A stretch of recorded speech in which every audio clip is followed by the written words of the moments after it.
In this next video, we're going to find a good friend of mine, Bill Gagnon, who is the Senior Vice President of Business Development at Universal Music Group. Now, I know Bill back from my own days in the music industry when we were young executives together at EMI Music.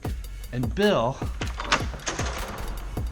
and I did many deals together, negotiating with all sorts of different characters. So I have a specific story I want Bill to share with you. Now, in Bill's role, he travels everywhere, so he's a hard man to get a hold of. But there's one place for sure that I can always count on finding Bill Gagnon, and that is at an LA Clippers game. So let's head over to the Staples Center and see if we can't track down Bill Gagnon.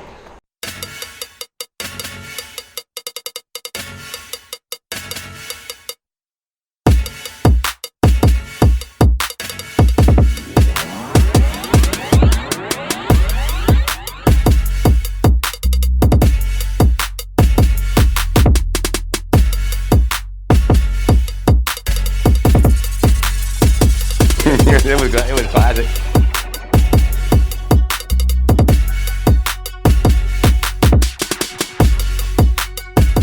And I think I didn't, it wasn't like a planned meeting. Maybe Ron had the planned meeting, but not for me. I got called in.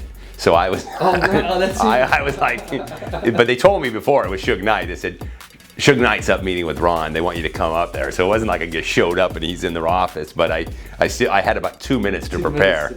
So the legend of Suge Knight, founder of Death Row Records. Artists include Tupac, Snoop Dogg, Dr. Dre.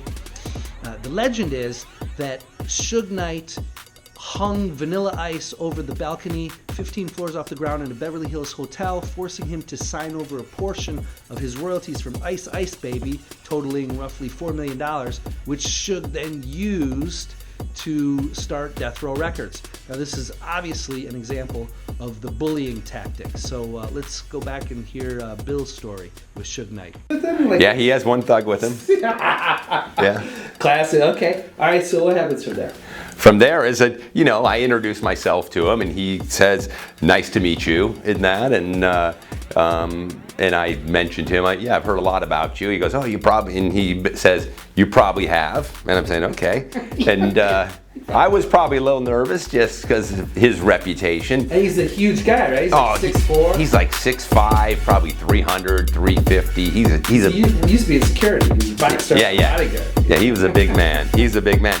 So we're on the third floor of this building, the Gogarty building at the Capitol Records building, and he stands up, and you're kind of looking at him like, what is he doing? And he kind of slowly walks over to the window, and he kind of looks out the window, and then he turns and he looks me in the eye. He goes, "Don't be nervous. If I hung you out this window and I dropped you, you would live. You would get hurt, but you would live." Then we proceeded to have the meeting. He was looking for a distribution deal. He had just gotten out of jail, and typically in these,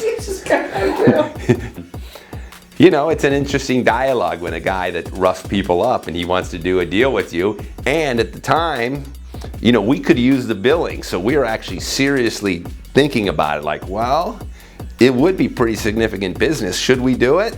And there's a dilemmas you have when you're under pressure and you need to hit numbers. You're willing to do a deal with Suge Knight. All right.